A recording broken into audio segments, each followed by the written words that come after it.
En otros temas, tenía pendiente desde hace tiempo, ya hablando sobre todo de política en México, hablar de un personaje que yo diría que es entre polémico em, y también tiene una acción relevante en términos políticos por el cargo que le concedieron. Estoy hablando de Alejandro Hertz Manero, el fiscal general de la República, que, vamos, insisto, es polémico y a la vez, por su cargo, es relevante. El problema es que la relevancia de su cargo no se ha estado reflejando, al menos desde la perspectiva de muchos de nosotros, al menos desde mi perspectiva. Esa relevancia que tiene su cargo, desafortunadamente yo no la he visto ejercida en los resultados.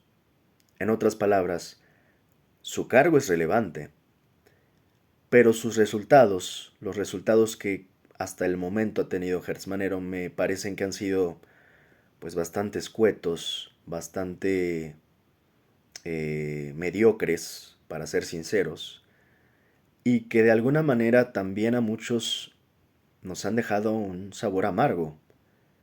Insisto, tomando en cuenta que el señor Hertz Manero lleva pues no solo uno, ya va para el siguiente sexenio como fiscal general de la República en México.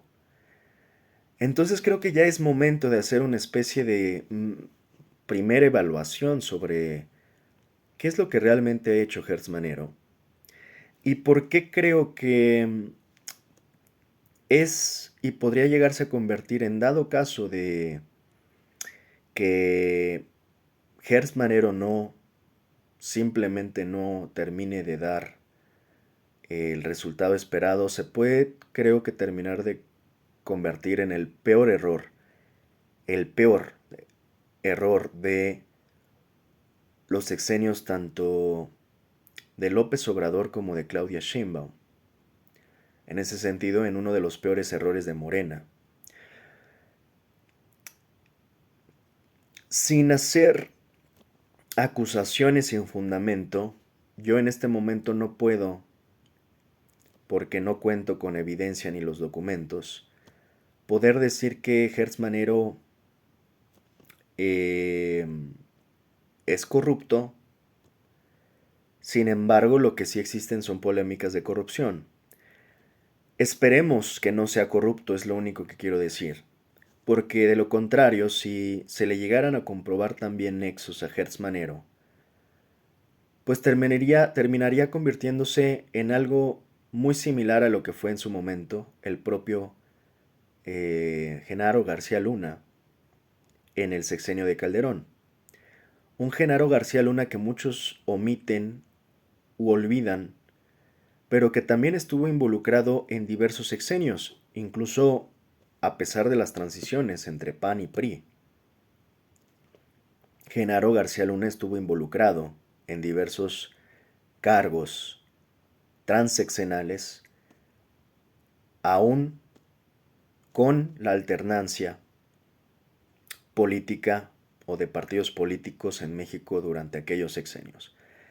Hertz Manero ha sido fiscal, en este caso, únicamente en los sexenios de Morena. Lo fue con López Obrador. Yo diría que pasó de noche en el sexenio de López Obrador. Rara vez lo vimos, rara vez vimos alguna declaración. Yo no me explico cómo es que un fiscal vive así tan a la sombra cuando, creo yo, si se intenta ser transparente, o es lo que se predicaba, se predicaba que se intentaba la transparencia y demás, pues insisto, creo que para muchos Hertz Manero en el sexenio de López Obrador pues fue prácticamente una sombra. Rara vez lo vimos. Apenas ahora medio lo estamos viendo un poco más, ya salió un poco más a tomar el sol y a pasear, tal vez porque la propia Claudia Sheinbaum le ha pedido que tome el sol de vez en cuando, ¿no? Tome sus baños de sol para que al menos nos rinda un poco de cuentas de lo que está haciendo en la Fiscalía General de la República, porque insisto, y no es menor, durante el sexenio de López Obrador rara vez lo vimos dar siquiera una declaración.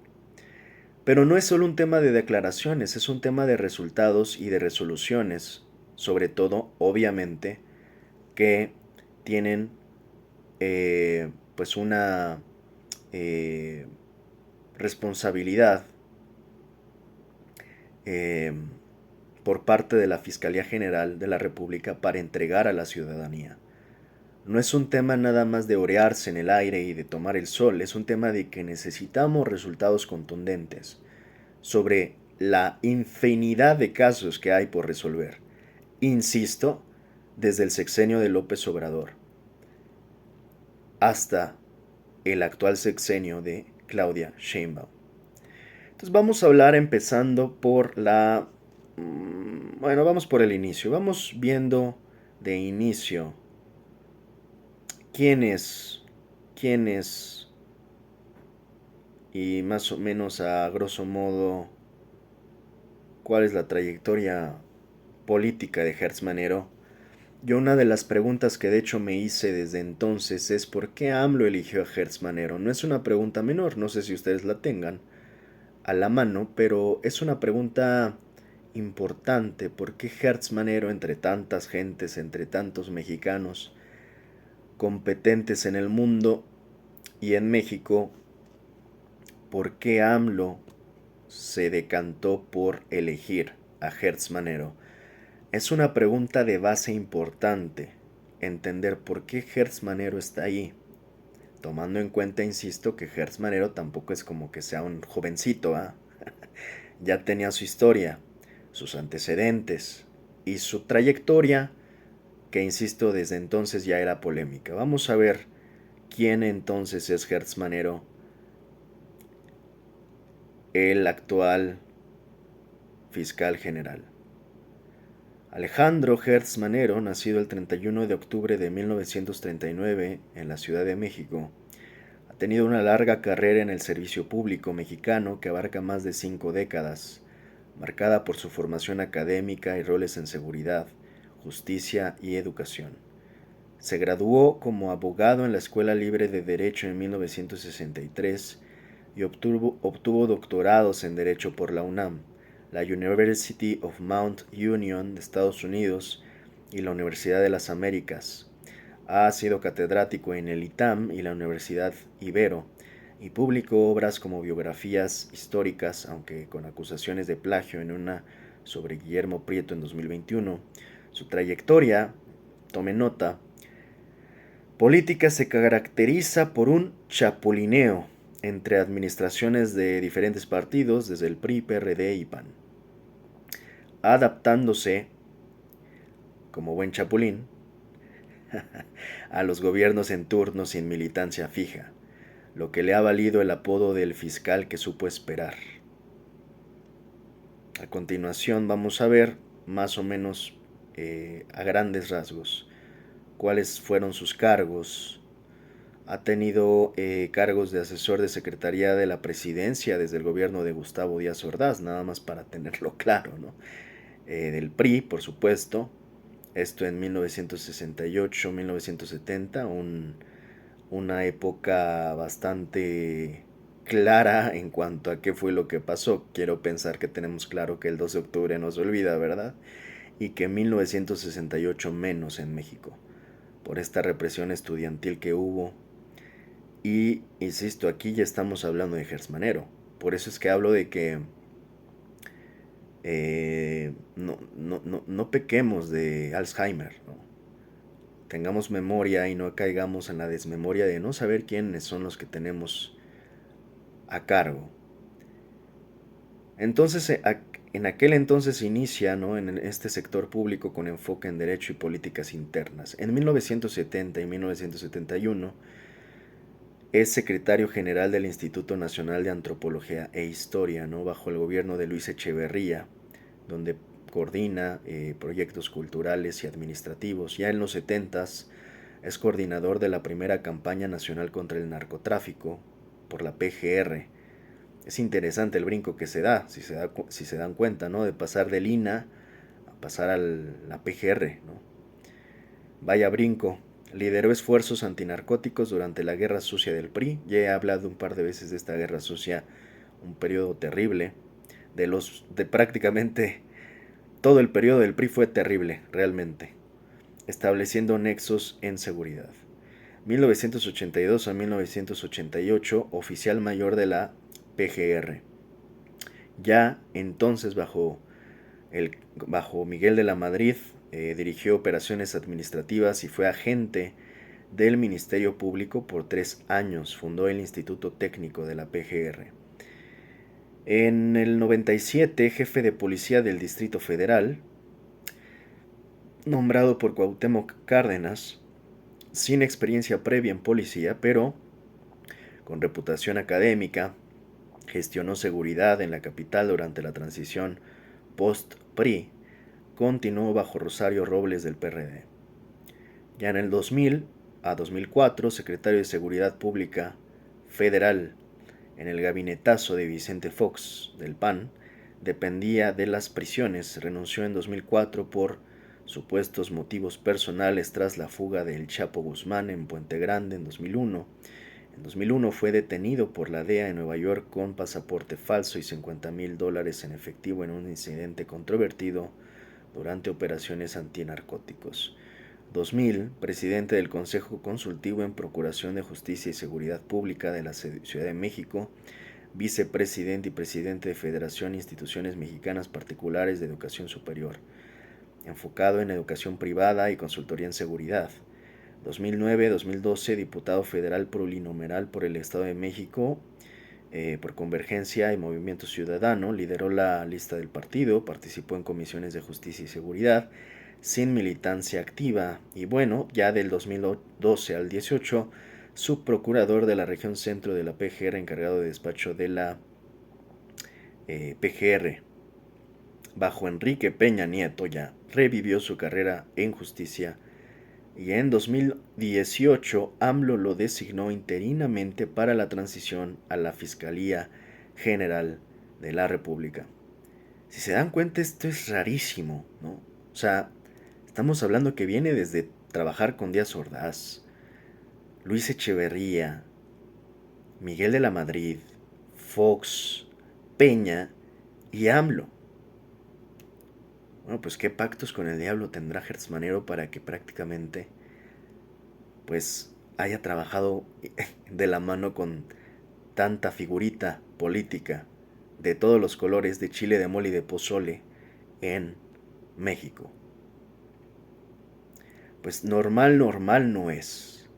Y sobre todo ya si hablamos de un supuesto régimen a partir de AMLO que se trataba de hacer el de la no corrupción y el de las nuevas prácticas o mejores prácticas, pues yo diría, pues creo que no se empieza precisamente con el pie derecho si tomas a esta figura como Gertz Manero de inicio, por este currículum o esta trayectoria política que yo diría ya desde ahí, yo no sé qué tan confiable o qué tan humanista como ahora, pues también está ahora en este gobierno, el fiscal Gertz Manero en el gobierno humanista de la presidenta Claudia Sheinbaum.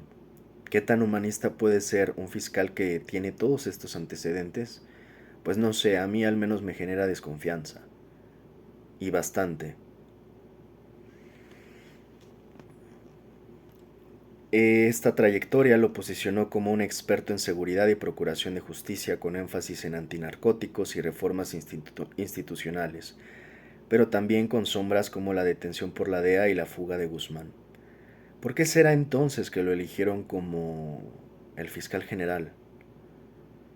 Pues bueno, Gertz Manero fue nombrado el primer fiscal general de la República el 18 de enero de 2019 por el Senado, con 91 votos a favor de 128 posibles. o sea, hace la mayoría calificada de Morena, PT, PES, más PRI, PRD, Partido Verde y Movimiento Ciudadano, formaba parte de una terna enviada por el presidente Andrés Manuel López Obrador. Él, Bernardo Batis, aliado histórico de AMLO, y Eva Verónica de Givés, hija de un ex procurador. Superó a los otros por su experiencia institucional y consenso político, o por sus nexos, o por sus tráficos de influencia. Maybe, ¿no?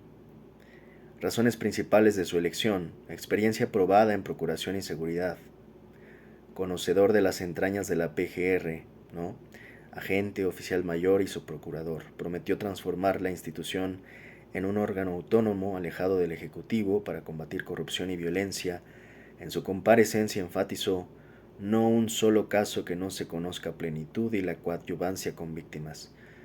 Aquí el problema de las promesas y de las palabras vacías es que ojalá él mismo cumpliera sus palabras. Porque esto, insisto, así, a plenitud, un solo caso que no se conozca a plenitud, pues yo creo que pues ya llevamos varios ahí archivados que no conocemos a plenitud, ¿verdad? No han salido también a tomar la luz del sol en pleno luz del día. Por el consenso multipartidista, esto a mí me genera muchísima suspicacia, porque al final esto que se disfraza como consenso, pues también puede ser una especie de encubrimiento. Como ha participado con tantos, pues tantos temen que salgan sus trapitos al sol de diversos partidos, y en ese sentido es obvio que va a haber consenso, porque todos dicen, tenemos a la persona que puede hacer que nuestros trapitos nunca salgan a la luz, ¿no? Pero bueno, en términos técnicos hubo un consenso multipartidista. Esto, insisto, a mí me genera más desconfianza que confianza. En este consenso obtuvo apoyo de Morena por su designación interina en diciembre de 2018 y del PRI por su paso en la PGR bajo Peña Nieto, deslavando su etiqueta foxista. Bueno, bueno.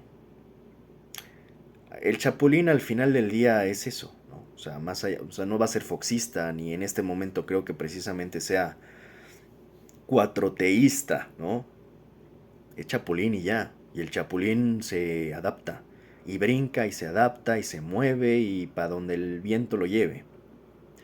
Es lo que hacen los chapulines, ¿no? Al final del día. El tema del Chapulín, entendamos, es que no tienen ideología. Y a veces no tienen principios y a veces pues brincan nomás para que no los pisen o no les echen insecticida.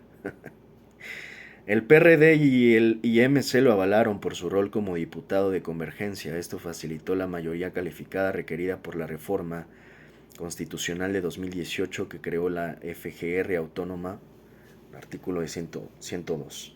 Apoyo de AMLO y adaptabilidad. AMLO lo vio como un puente para la transformación de la justicia pese a su pasado en PAN y PRI. Bueno, ya hemos comentado varias veces, ¿no? Este principio entre eficacia y principios de AMLO por momentos que nadie lo entiende, ¿no? Ni yo no lo entiendo. O sea, yo no terminé de entender muy bien dónde estaba ese equilibrio de supuesto equilibrio entre eficacia y principios en un AMLO que prácticamente recicló toda la basura. Eso es lo único que yo terminé viendo. En gran medida, AMLO optó por completo por la eficacia, olvidándose de los principios. Y lo puedo entender en términos pragmáticos de inicio, ok. Pero después, ya realmente AMLO no se preocupó en limpiar ni Morena, ni las estructuras de pies a cabeza, como él decía que se barren las escaleras. Fue algo que se le olvidó por completo a AMLO, ¿no? Entonces puedes entender el pragmatismo inicial de decir, bueno, en este momento se requiere toda la fuerza, pero después no dejas ahí el cochinero sin darle una buena limpieza, ¿no? Y es algo en lo que sí creo, y yo ya le he comentado un par de veces, dentro de los errores de AMLO siempre va a estar ese, ¿no? Que había un discurso de corrupción y había verbo, pero no había acción. Había labia, pero no se llevó a la práctica. Al menos no como lo pudo haber hecho, porque creo que lo pudo haber hecho. No iba a terminar la corrupción con AMLO, eso también es ingenuo. quien quiera criticar a AMLO de por qué no se acabó la corrupción en México es un tremendo ingenuo. Pero sí se podía iniciar de manera mucho más contundente a combatir la corrupción. Y yo hasta en ese inicio, la verdad es que detecto que no hubo suficiente. Y creo que se pudo haber hecho mucho más. Y por momentos este tipo de decisiones tan contradictorias también me hacen poner en duda, pues cuántos favores o cuánta corrupción disfrazada de eficacia pues terminó también desafortunadamente reproduciendo el propio López Obrador. Digo, y hoy estamos hablando de Gers Manero, próximamente estaremos también hablando del caso de Cienfuegos, ¿no? Que es otro caso que también me parece que hay que comentar. El general Cienfuegos, que también, obviamente, estuvo en el sexenio de Peña Nieto y ni más ni menos en el caso de Ayotzinapa. Bueno, apoyo de AMLO y adaptabilidad. AMLO lo vio como un puente para la transformación de la justicia pese a su pasado en PAN y PRI. Inicialmente planeado para seguridad pública con Alfonso Durazo, fue reubicado a la PGR por su expertise. A sus 79 años entonces representaba estabilidad e interlocución política privilegiada, entre comillas, ¿verdad? Promesa de autonomía, juró actuar con autonomía de cualquier poder, alineado con la narrativa de la 4T contra la fiscalía de cuotas del PRI-PAN. Sin embargo, como se llama el medio, críticos como analistas en Gato Pardo y El País lo ven como una apuesta pragmática de AMLO para un cargo de 9 años hasta 2028, priorizando lealtad sobre ideología. Nexos políticos y empresariales. Gertz Manero ha tejido una red extensa de contactos en política y empresas, fruto de su larga carrera que le ha permitido transitar entre gobiernos sin lealtades partidistas fijas. Sus nexos se centran en seguridad, justicia y educación superior privada, con influencias en el sector inmobiliario y legal. Nexos políticos, pues ya los mencionamos, en resumidas cuentas, con el PRI en los años 70-80, colaborador cercano de Echeverría y de la Madrid en PGR y campañas antinarcóticos, oficial mayor bajo el PRI. También con el PRD en 1997 a 1999, nombrado por Cárdenas y Robles como jefe de policía del DF, y el puente de transición, fue el puente en la transición post-PRI. También nexos con el PAN del 2000 al 2004, secretario de Seguridad con Fox cercano a Alfonso Durazo, ex vocero de Fox, luego de Morena. También con Convergencia, es un chapulín de primer nivel, ¿no? Convergencia, Movimiento Ciudadano de 2009 al 2012, diputado plurinominal, apoyo en su elección como fiscal. También después, obviamente, ya con Morena, la 4T, del 2018 hasta la fecha, hasta hoy. Estamos hablando hoy de pues septiembre de 2025, designado, más lo que le queda, ¿no?, de sexenio, designado por AMLO, confirmado por Claudia Sheinbaum en 2024 para continuar hasta 2028 pese a las controversias. Aliado de Arturo Saldívar, exministro de la Suprema Corte de Justicia de la Nación en filtraciones judiciales. Otros, relación tensa con Julio Scherer Ibarra, ex consejero de AMLO, derivada en denuncias mutuas. Aquí hay una cuestión interesante, ¿no?, con lo que ha estado pasando en este rompimiento entre Julio Scherer y AMLO, pero bueno, eso ya será para otro tema. En otro momento, en otra ocasión. Nexos empresariales. Pues fue en educación superior, fue fundador y rector de la Universidad de las Américas. Presidente de FinPes, en 2009 ganó un litigio contra la Fundación UTLA por uso de marca, reactivado en 2018 como fiscal acusando interferencia personal.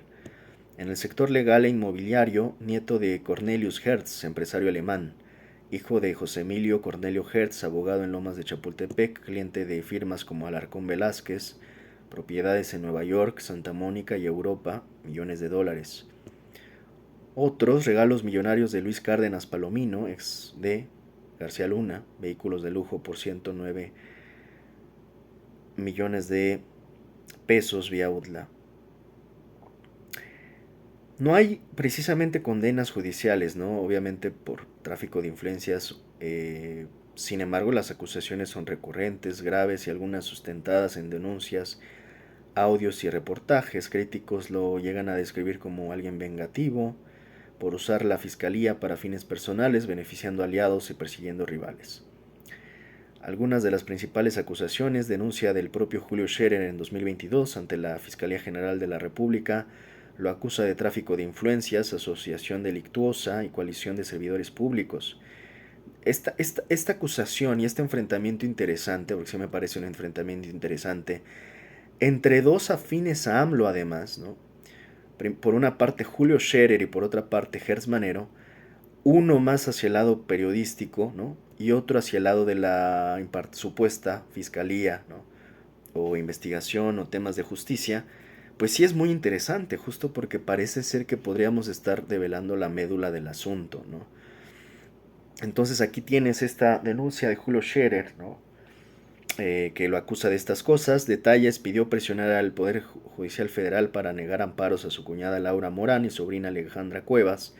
Caso familiar resuelto por la Suprema Corte de Justicia de la Nación como denuncia falsa. Reabrió investigaciones contra patronato de la UDLAP, rivalidad por rectoría y científicos de CONACYT por criticar su ingreso al Sistema Nacional de Investigadores. Favoreció a socio Gabriel Alarcón Velázquez, defraudación familiar, pagos en dinero, inmuebles y avión privado costeando con fondos de la UDLA. Respecto al caso Lozoya en 2022, audios filtrados muestran negociaciones con Emilio Lozoya, ex de Pemex, por concesiones a cambio de entrega de su hijo. Otorgó encierro privilegiado visto como tráfico. Otras: enriquecimiento inexplicable, propiedades dádivas de Cárdenas Palomino, uso de Fiscalía General de la República contra enemigos como Santiago Nieto, ¿no? Recordaremos de Santiago Nieto, que tuvo una función para mi gusto destacable en la unidad de inteligencia financiera. Y bueno, ya tenemos también casos. Es que el tema con Gertz Manero es que como que propios y extraños lo acusan. Y si por algo pudiéramos considerar un tanto más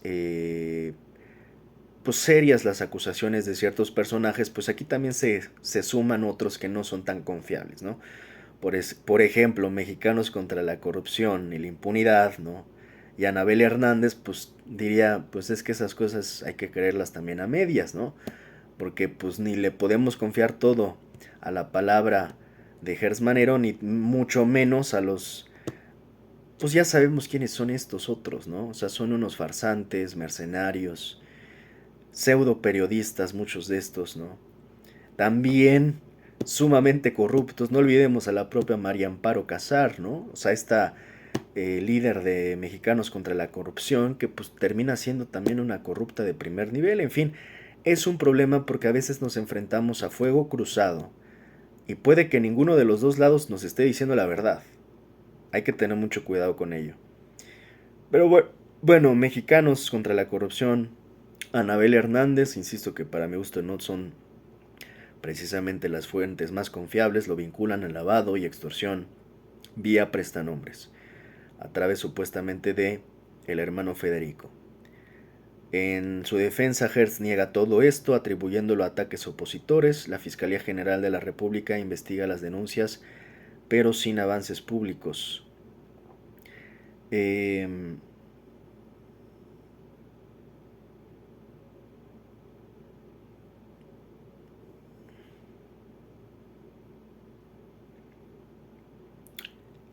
sobre algunos casos emblemáticos, pues hay muchas críticas como las que yo comentaba, ¿no? Por momentos parece como que hay mucha ineficacia, o lentitud, o interferencias, o falta de resultados concretos para diversos casos. Yo diría para la gran mayoría, pero incluso para los casos más emblemáticos, ¿no? En el caso, por ejemplo, de Ayotzinapa, el estatus actual en 2025 de la investigación es que sigue activa.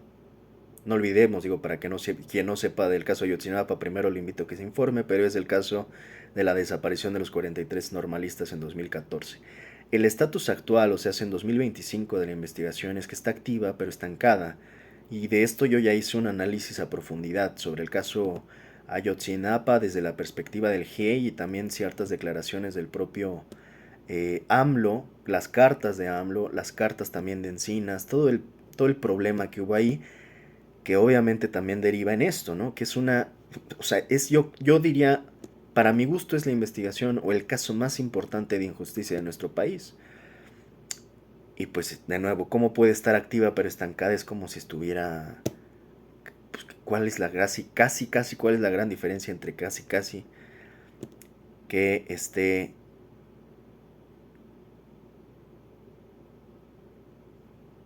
Pues no diría que un caso cerrado, pero ¿de qué te sirve una investigación activa estancada que no ni avanza, ni se mueve, ni nada? O sea, es como si estuviera muerta la investigación. La Suprema Corte de Justicia de la Nación ordenó en junio publicar una versión pública de la carpeta, la orden FED diagonal SDH PDSC diagonal OI-GRO 000804 diagonal 2019 en enero, detención de David N. por desaparición forzada en Xochimilco, Ciudad de México.